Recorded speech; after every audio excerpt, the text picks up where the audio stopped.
വിദേശത്ത് പോയിട്ട് തിരിച്ചു വരുമ്പോൾ സ്വന്തം നാടിനെ കുറിച്ചും സാമൂഹിക പ്രതിബദ്ധതയെ കുറിച്ച് സംസാരിക്കാൻ കഴിയണം. അവൻ അവിടെ ഉണ്ടാക്കുന്ന പൈസയിൽ ഒരു ഭാഗം എവിടെ ഇടാൻ പഠിക്കണം? ഈ നാട്ടിൽ ചെലവഴിക്കാൻ പഠിക്കണം.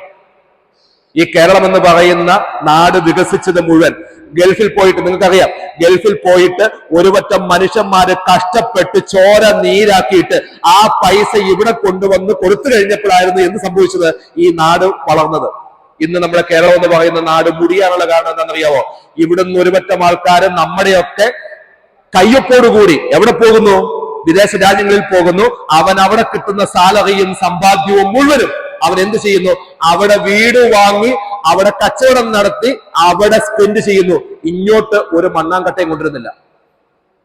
എന്ന് പറഞ്ഞാല് നമ്മുടെ നാട് അവസാനം കംപ്ലീറ്റ് ഇല്ലാതാവും. ആ അവസ്ഥയിലേക്ക് വരും.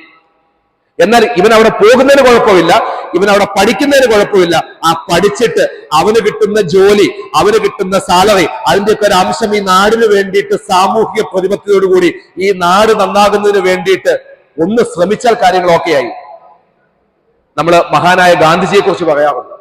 ഗാന്ധിക്ക് ദക്ഷിണാഫ്രിക്കയിൽ നല്ലൊരു ജോലി ഉണ്ടായിരുന്നു. ആ മനുഷ്യൻ ആ ജോലിയും കളഞ്ഞിട്ട് നാട്ടിൽ വന്നിട്ട് പണിയെടുത്തുകൊണ്ടാണ് നമുക്കൊക്കെ സ്വാതന്ത്ര്യമുള്ളത്. നമ്മുടെ ഒരുപാട് ഭടന്മാര് ഈ രാഷ്ട്രത്തിന് ചുറ്റും കാവല് നിൽക്കുന്നതിന്റെ പേരിലാണ് ഇന്ത്യ മഹാരാജ്യം ഇവിടെ നിൽക്കുന്നത്. ഇതൊന്നും ആലോചിക്കുന്നേ ഇല്ല. എന്നിട്ട് നമ്മുടെ മക്കളോട് പറയും, എങ്ങനെയെങ്കിലും ഓടിപ്പോടാ, എങ്ങനെയെങ്കിലും വിദേശത്ത് പോ, എങ്ങനെയെങ്കിലും രക്ഷപ്പെടാ, എങ്ങനെയെങ്കിലും 4 കാശുണ്ടാക്കി നീ അവിടെ താമസിച്ചു. ഞാൻ അനാഥാലയത്തിലേക്ക് പോയിക്കൊള്ളാം. ഞാൻ എന്റെ മോനോട് പറഞ്ഞിട്ടുണ്ട്, എന്നെ അനാഥാലയത്തിലേക്ക് വിടാൻ നിനക്ക് എന്തെങ്കിലും പ്ലാൻ ഉണ്ടെങ്കിൽ നീ ഇപ്പോഴേ പറഞ്ഞേക്കുക. നിന്നെ ഞാൻ ഇപ്പം തന്നെ അങ്ങോട്ട് വിട്ടേക്കാം, അനാഥാലയത്തിലേക്ക് വിട്ടേക്കാം. 10 പൈസയേ ഉള്ളൂ, അത്രേ ഉള്ളൂ. നമ്മൾ പഠിപ്പിക്കുന്ന പോലെ ഇരിക്കും. നമ്മൾ പഠിപ്പിക്കണം, കൃത്യമായിട്ട് കാര്യങ്ങൾ മക്കളോട് പറയാം. അത് പറയാൻ നമുക്ക് പറ്റണം.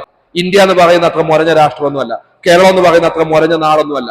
ചിലരൊക്കെ വാ പൊളിച്ചിട്ട് അവർ പറയുമ്പോൾ കേരളത്തെ കുറിച്ച്, ഞാൻ എവിടെയോ ഇങ്ങനെ ഒരു കാര്യം പറഞ്ഞു കഴിഞ്ഞപ്പം അവിടെ പറഞ്ഞു കേരളത്തിൽ എന്താ ഉള്ളത്? നമ്മളൊക്കെ ജനിച്ചത് ഇവിടെയല്ലേ, നമ്മളൊക്കെ വളർന്നത് ഇവിടെയല്ലേ, നമ്മുടെ ചോരയും നീരും ഒക്കെ നമുക്ക് തന്ന് നമ്മളെ വളർത്തിയ നാട് തന്നെയല്ലേ. ഈ നാടിനെ നമ്മൾ ഉപേക്ഷിക്കുന്നത് ശരിയാണ്?